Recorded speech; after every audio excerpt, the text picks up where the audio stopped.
PM Modi कल मणिपुर के दौरे पर गए हुए थे। उन्होंने इस दौरान कहा कि मणिपुर में किसी भी तरह की हिंसा दुर्भाग्यपूर्ण है। हमें राज्य को शांति और विकास के रास्ते पर लेकर जाना है।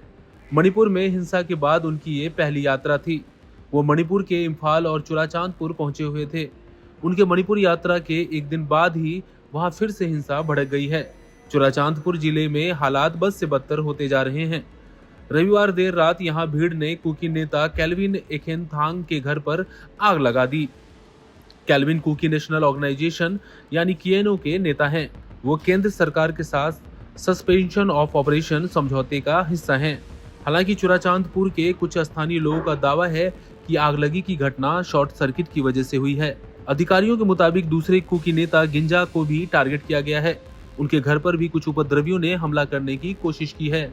हालांकि स्थानीय लोगों ने समय रहते हस्तक्षेप कर उनके घर को आगजनी से बचा लिया। गिंजा कुकी काउंसिल और इंडिजिनस ट्राइबल लीडर्स फोरम के प्रवक्ता हैं। आपको बता दें कि 4 सितंबर को 2 बड़े कुकी संगठनों ने केंद्र सरकार के साथ सस्पेंशन ऑफ ऑपरेशन डील पर दस्तखत किए थे। इनमें केएनओ और यूपीएफ शामिल थे। इसमें पहला मसौदा मणिपुर की क्षेत्रीय अखंडता को बनाए रखना था। वहीं दूसरा मसौदा संगठन के निर्धारित शिविरों को संवेदनशील इलाकों से हटाना था। साथ ही तीसरा मसौदा राज्य में अस्थायी शांति और स्थिरता के लिए काम करना था।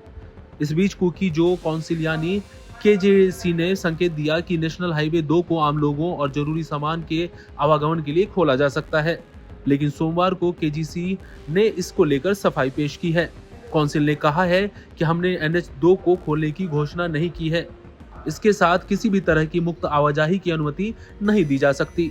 आगे कहा गया कि हमने सिर्फ कांगपोकी जिले के लोगों को सुरक्षा बलों को सहयोग करने की अपील की थी, ताकि हाईवे पर यात्रियों की सुरक्षा सुनिश्चित हो सके। केजीसी ने केंद्र के बयान को गलत व्याख्या बताते हुए कहा कि इससे बेवजह भ्रम पैदा हुआ है। केजीसी ने साफ चेतावनी दी है कि जब तक मैती और कुकी जो समुदाय के बीच विवाद का समाधान नहीं होता, तब तक कोई भी व्यक्ति एक दूसरे के इलाके में प्रवेश न करे। जानकारों के मुताबिक जिस तरह से मणिपुर आग की लपटों में वापस घिर गया है, इससे लोग चिंतित हैं। कहीं फिर से ये मणिपुर भीषण दंगों और हिंसा की जद में न चला जाए।